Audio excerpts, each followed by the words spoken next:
పల్నాడు జిల్లా వెల్దుర్తి మండలం పంగోలియన్ స్మగ్లింగ్ చేస్తున్న ముఠాలో సభ్యుడిని అదుపులోకి తీసుకొని వస్తుండగా మార్గమధ్యలో గొట్టిపల్ల గ్రామ శివారులో నిందితుల బంధువులు నిందితుడిని విడిపించేందుకు అటవీశాఖ అధికారుల వాహనాలపై రాళ్లు దాడి చేశారు.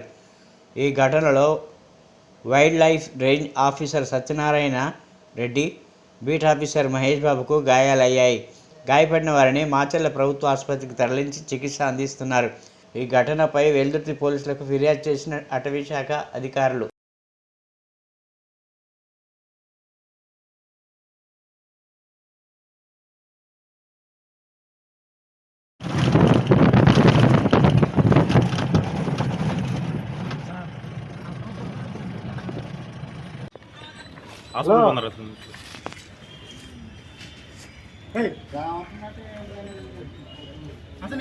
Government hospital